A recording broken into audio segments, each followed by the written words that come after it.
자, 이 시간에는 그 밖에 토지 정착물 하죠. 43쪽 하겠습니다. 1. 토지 건축물 그 밖에 토지 정착물 할 때 그 토지 정착물입니다. 토지 정착물은 말 그대로입니다. 토지에 붙어 있는 거예요. 붙어 있는 물건입니다. 대충 붙어 있는 건 아니고 확 붙어 있어야 돼요. 확 쉽게 움직일 수가 없어야 됩니다. 땅에 붙어서 사용되는 것으로 인정되는 것, 그것이 거래상의 성질로서 합당하다고 인정되는 것들입니다. 그렇다면 그 말을 거꾸로 이야기하면 정착의 정도가 약해요. 쉽게 움직일 수 있어요. 그거는 정착물이 아닙니다. 정착물이 아니라는 이야기는 결국 동산이라는 이야기입니다. 우리 민법에서는 부동산을 토지 및 그 정착물로 정의하고 나머지는 전부 다 동산이라고 하거든요. 결국 토지 정착물이 아니면 동산이고 중개대상물이 될 수 없습니다. 자, 그러면 거기 똥물이 3번 정착의 정도가 약해서 정착물이 아닌 것들이 똥물이 3번에 써져 있어요. 가시개 수목이라고 돼 있죠. 임시로 심어놓은 나무예요. 나중에 다시 옮겨 심을 거예요. 또는 충분히 정착되어 있지 않은 이동이 용이한 기계 기구도 정착물이라고 하지 않습니다. 자, 그리고 토지로부터 쉽게 분리 철거가 가능한 세차장 구조물입니다. 그렇습니다. 요즘에 아주 핫한 게 바로 이 세차장 구조물입니다. 세차장 구조물은 정착물이 아니라고요. 그러니 중개대상물이다 아니다 아니다 그 이야기입니다. 그러면 세차장 구조물과 관련된 판례가 다음 페이지 나와 있으니까 그걸 한번 봅시다. 44쪽에 판례를 보시면 거기 1번, 2번, 3번 판례가 있어요. 그 중에 2번 판례를 봅니다. 2번 판례. 2번 판례 이런 말이 써졌네요. 콘크리트 집안에 볼트 조립 방식을 사용하여 절제 파이프 기둥을 세우고 트러스 샌드위치 판넬 지붕을 덮고 지붕과 기둥 사이에 차량이 드나드는 쪽을 제외한 나머지 면에 천막 유리된 구조물로서 주벽이라고 할 만한 것이 없고, 먼저 주벽이라고 할 만한 게 없어요. 예? 건물이 되려면 지붕, 기둥, 벽이 있어야 되는 벽이 없어요. 벽이. 그리고 볼트만 해체하면 쉽게 토지로부터 분리 철거가 가능합니다. 아, 맞아. 이거는 볼트 너트만 풀면 쉽게 분리 철거가 가능해. 정착의 정도가 매우 약해. 그러므로 정착물이다 아니다 아니다. 그러므로 중개대상물이다 아니다 아니다 이렇게 봅니다. 그러면 그 바로 위에 1번 판례로 올라가 봅니다. 1번 판례 이런 말이 있어요. 우리 지금 중개대상물의 건축물이라는 말이 있죠. 이때 이 건축물의 개념을 어떻게 해석해야 되느냐 그 말이에요. 예? 뭐 형태만 갖춘다고 해서 무조건 건축물이고 중개대상물을 보는 건 아니라고 말입니다. 건축물처럼 보이더라도 실제로 중개대상물이 되려면 그렇습니다. 뭐요? 민법상 부동산에 해당하는 건축물로 한정되는 거예요. 오케이. 자, 그러면 다시 앞쪽으로 다시 와보세요. 자, 이번에는 정착물이 아닌 것들 했고, 그럼 이제 정착물이 있겠죠. 땅에 붙어 있는 정착물입니다. 정착물입니다. 여러 가지 정착물이 붙어 있을 거예요. 여러 가지 정착물이 붙어 있을 겁니다. 그런데 정리하면 정착물 중에서 유일한 중개대상물이 되는 건 딱 하나 있습니다. 그게 바로 뭐냐면 명인방법을 갖춘 수목의 집단입니다. 명인방법이라고 하는 관습법상의 공시방법을 갖춘 수목의 집단. 정착물 중에서 독립한 중개대상물이 되는 건 요거 하나입니다. 요거 하나만.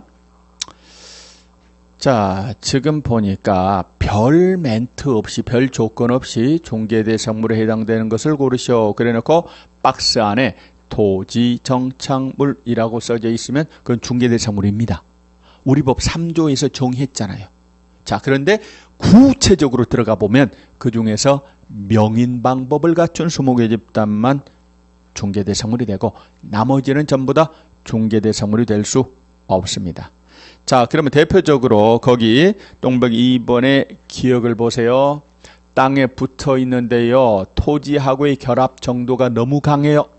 토지에 부합물로서의 토지 정착물이 있습니다. 거기 뭐가 써져 있나요? 수목, 축대, 담장, 제방, 도래, 포장, 우물 이런 것들은요.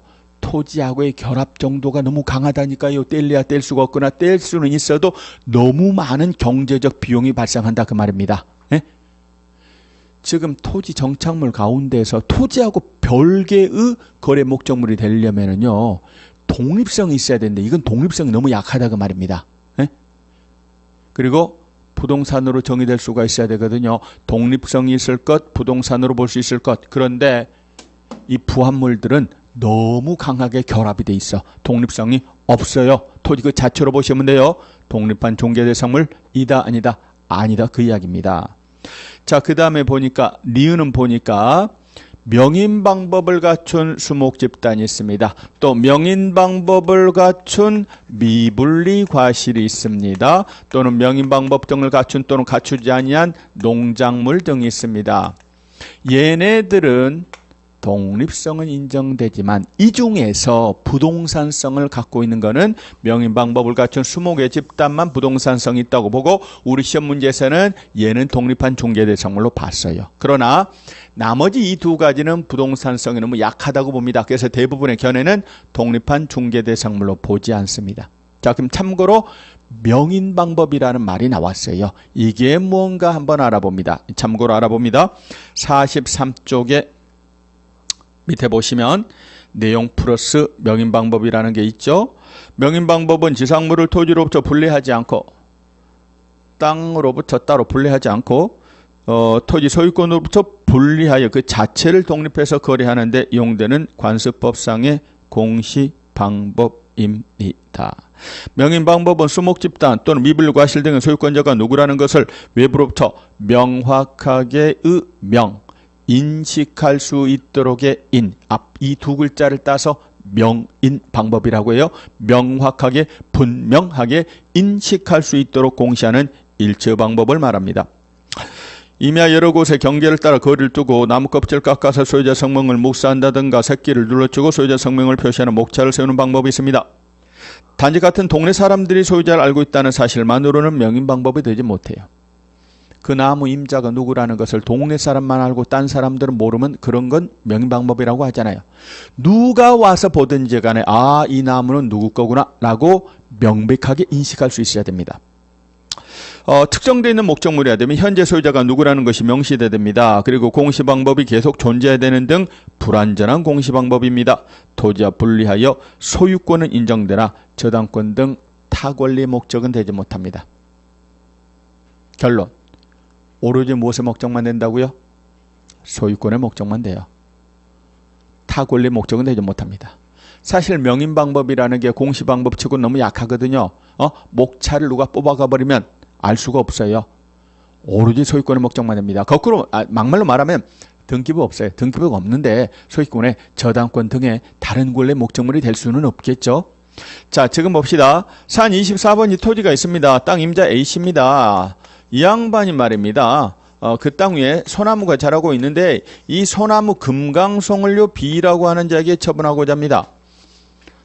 내 땅 위에 자라고 있는 나무를 땅하고 별개로 처분하고자 합니다. 가능합니다. B가요 이 나무를 사가지고 아파트 조경수로 씁니다. 또는 B가 건축 자재업자입니다. 이거를 잘라서 말려서 한옥 자재로 공급할 거예요. 석가래로 공급을 할 거예요. 네?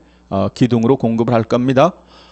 나무만 팔 수 있다고요. 나무만. 자, 그래서 나무를 팔았어요. 나무는 이제 누구 거에 됐냐면 B 겁니다. 그런데 땅은 A 겁니다. 세상 사람들은 땅 A 거니까 여전히 그 땅에 자라고 있는 수목집단도 A 거로 인식해요. 부합물인 수목도 당연히 A 거로. 그런데 실은 누구 거냐면 B의 나무입니다. 이때 만약에 B가 아무런 특별한 공시방법을 갖추지 않았다고 해봅시다. 지금 B는요 내 나무라고 하는 것을 온 세상에 알려야 되는데 마땅한 공시 방법이 없어요. 그래서 만약에 아무런 액션이 없었다고 해봅시다. 그렇다면 A가 만약에 나쁜 마음을 먹고 이 땅을 팔아버리면은요 땅 산 사람이 나무도 내 거라고 주장할 거예요.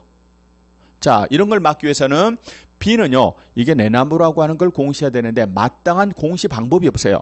옛날에는 무슨 임목법 이런 것도 없었어요. 지금은 임목법이 있어서 나무도 등기 받을 수가 있지만 옛날에는 그런 것도 없었어요.